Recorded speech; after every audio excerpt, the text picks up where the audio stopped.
តើសង្គ្រាមកម្ពុជាថៃធ្វើឲ្យវិស័យអចលនទ្រព្យនៅកម្ពុជានៅក្នុងឆ្នាំ2026កាន់តែដើរថយក្រោយដែរឬទេ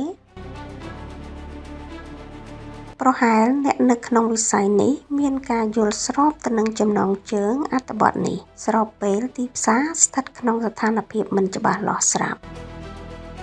សង្គ្រាមកម្ពុជាថៃដែលបាននឹងកំពុងអូសបន្លាយនេះទំនងជាធ្វើឲ្យវិស័យមួយនេះកាន់តែដើរថយក្រោយ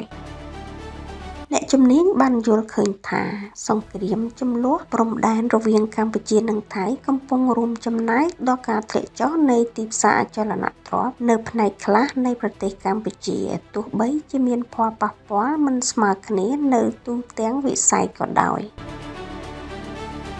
ទី1ផលប៉ះពាល់អវិជ្ជមានរហូតមកដល់ពេលនេះលំហូរពាណិជ្ជកម្មខ្សែសង្វាក់ផ្គត់ផ្គង់និងភស្តុភារកម្មត្រូវបានរំខានព្រោះជម្លោះព្រំដែននេះបានបិទច្រកឆ្លងកាត់ដីជាច្រើននិងរំខានដល់ពាណិជ្ជកម្មផ្លូវគោករវាងប្រទេសទាំងពីរវារំខានដល់ការផ្គត់ផ្គង់ទំនិញនិងសម្ភារៈនិងវិស័យសំណង់អចលនទ្រព្យលក់រាយអចលនទ្រព្យឧស្សាហកម្មនិងការអភិវឌ្ឍពាណិជ្ជកម្មតែងតែពឹងផ្អែកទំនុកចិត្តនិងភាពមិនប្រាកដប្រជារបស់វិនិយោគិនថយចុះដោយសារអស្ថិរភាពនៅតាមព្រំដែន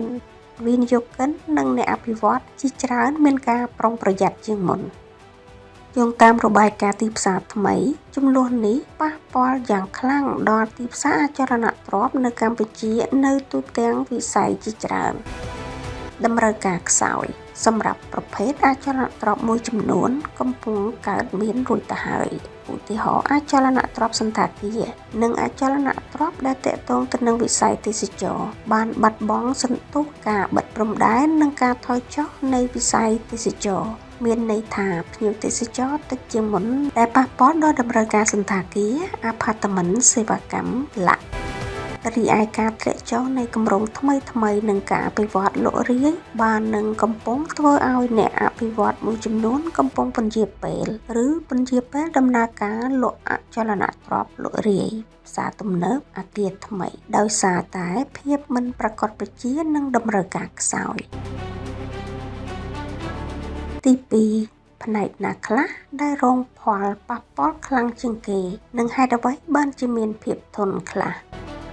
ទោះជាយ៉ាងណាស្ថានភាពបែបនេះវាមិនមែនធ្វើឲ្យអចលនទ្រព្យទាំងអស់នៅក្នុងប្រទេសកម្ពុជាចាប់គាំងនោះទេផលប៉ះពាល់អាស្រ័យលើប្រភេទដូចជាទី1ទីផ្សារខុនដូជាពិសេសអ្នកដែលពឹងផ្អែកលើអ្នកទិញបរទេសកំពុងឃើញសម្ពាធដោយសារតែភាពប្រែប្រួលខាងក្រៅធ្វើឲ្យជនបរទេសស្ទាក់ស្ទើរទី2លំនៅឋានជាប់ដីក៏ប្រឈមមុខនឹងបញ្ហាប្រឈមផងដែរដោយអ្នកអភិវឌ្ឍមួយចំនួនជាប់គាំងជាមួយនឹងអចលនទ្រព្យដែលមានតម្លៃខ្ពស់ដែលពិបាកលក់ក្រោមលក្ខខណ្ឌសេដ្ឋកិច្ចបច្ចុប្បន្នម្យ៉ាងទៀតអ្នកខ្លះជឿថាឧស្សាហកម្មភស្តុភារនិងការវិនិយោគរយៈពេលវែងអាចនៅតែមានទស្សនវិស័យរយៈពេលវែងជាវិជ្ជមានរបាយការណ៍នេះក៏សម្គាល់ថាទោះបីជាមានការរំខានរយៈពេលខ្លីក៏ដោយផ្នែកមួយចំនួននៃទីផ្សារអចលនទ្រព្យអាចងើបឡើងវិញបាន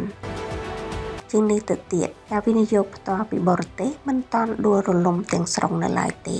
ខណៈពេលដែលមានការប្រុងប្រយ័ត្នមិនមែនវិនិយោគិនបរទេសទាំងអស់បានដកខ្លួនចេញនៅឡើយទេដែលផ្ដល់នូវក្តីសង្ឃឹមខ្លះសម្រាប់ការងើបឡើងវិញនៅពេលដែលភាពតានតឹងបានធូរស្រាលឬការវិលត្រឡប់មកធម្មតាវិញទី3ផលប៉ះពាល់សេដ្ឋកិច្ចកាន់តែទូលំទូលាយធ្វើឲ្យអចលនទ្រព្យមានរលកចំនួនព្រំដែនមិនមែនគ្រាន់តែជាអចលនទ្រព្យនោះទេវាក៏ប៉ះពាល់ដល់ពាណិជ្ជកម្មទេសចរណ៍ប្រាក់បញ្ញើចល័តភាពកម្លាំងពលកម្មនិងខ្សែសង្វាក់ផ្គត់ផ្គង់ដោយសារតែសេដ្ឋកិច្ចធ្វើឲ្យមានអារម្មណ៍ថាមានសម្ពាធ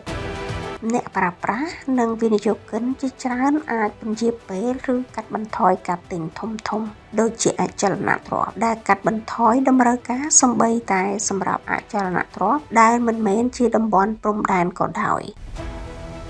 ទី4រយៈពេលមធ្យមទល់នឹងរយៈពេលវែង លោកយិនលៀងគង់សហស្ថាបនិកនិងអគ្គនាយកគេហទំព័រ Property Area Asia ដែលជាអ្នកវិនិយោគនិងតាមដានវិស័យនេះជាប់ជាប្រចាំបានលើកឡើងថាក្នុងរយៈពេលខ្លីទៅមធ្យមភាពប្រែប្រួលភាពមិនប្រាកដប្រជានិងភាពតានតឹងសេដ្ឋកិច្ចធ្វើឲ្យទីផ្សារអចលនទ្រព្យមានភាពប្រែប្រួលតម្លៃអចលនទ្រព្យមួយចំនួនអាចថយចុះនៅឆ្នាំខាងមុខខណៈគម្រោងមួយចំនួនអាចជាប់គាំងឬពន្យាពេលហើយតម្រូវការជាពិសេសពីអ្នកទិញបរទេសឬវិនិយោគិនអាចថយចុះការយកពន្ធមូលធនលើអចលនទ្រព្យដែលនឹងចាប់ផ្ដើមអនុវត្តនៅដើមខែមករាឆ្នាំ2026តទៅកំពុងដាក់សម្ពាធលើវិស័យនេះបន្ថែមទៀតប៉ុន្តែប្រសិនជាគិតក្នុងរយៈពេលវែងហើយសន្តិភាពបានវិលត្រឡប់មកវិញនិងការដោះស្រាយរបស់រដ្ឋាភិបាលមានប្រសិទ្ធភាពឬក៏អត់វាស្ថិតនៅលើដំណាក់កាលមិនអាចទស្សន៍ទាយបាននៅឡើយប៉ុន្តែរដ្ឋាភិបាលបានសម្រេចពន្យាពេលអនុវត្តពន្ធលើចំណេញមូលធនផ្នែកអចលនទ្រព្យរយៈពេល1ឆ្នាំទៀតចំពោះពន្ធលើចំណេញមូលធនដែលសម្រេចបានពីការលក់ឬផ្ទេរអចលនទ្រព្យត្រូវចាប់អនុវត្តលើចំណេញមូលធនដែលកើតមានឡើងចាប់ពីថ្ងៃទី1ខែមករាឆ្នាំ2027តទៅដោយឡែកពន្ធលើចំណេញមូលធនដែលសម្រេចបានពីការលក់ឬផ្ទេរភាគតិសន្យាទ្រព្យវិនិយោគកេរ្តិ៍ឈ្មោះអាជីវកម្មកម្មសិទ្ធិបញ្ញានិងរូបិយប័ណ្ណបរទេសត្រូវចាប់អនុវត្តពីចំណេញមូលធនដែលកើតមានឡើងចាប់ពីថ្ងៃទី1ខែមករាឆ្នាំ2026នេះតទៅការបញ្ចេញទុនរបស់រដ្ឋាភិបាលដើម្បីជួយដល់វិស័យនេះហាក់នៅឆ្ងាយស្របពេលមេដឹកនាំប្រទេសកំពុងវិភាគថវិកាជាតិកាន់តែច្រើនដើម្បីលើកកម្ពស់វិស័យយោធានិងបង្កើនសពាវុធនិងវិស័យអាទិភាពជាច្រើនទៀតវិស័យនេះត្រូវការមូលធនធំណាស់ការបញ្ចេញកញ្ចប់ថវិកាជាតិក្នុងកម្រិតណាមួយមិនប្រកាសថាធ្វើឲ្យវិស័យនេះងើបឡើងនោះទេលំហូរ FDI និងផលចំណេញត្រឡប់ពីការវិនិយោគល្អនឹងជួយសង្គ្រោះវិស័យនេះអ្នកវិនិយោគក្នុងស្រុកមិនអាចជួយវិស័យនេះឲ្យងើបឡើងបាននោះទេនាំមកជូនលោកអ្នកដោយ Real Estate TV បណ្ដុំព័ត៌មានអចលនទ្រព្យក្នុងតំបន់និងលើពិភពលោកស្ថិតនៅក្នុងដៃលោកអ្នក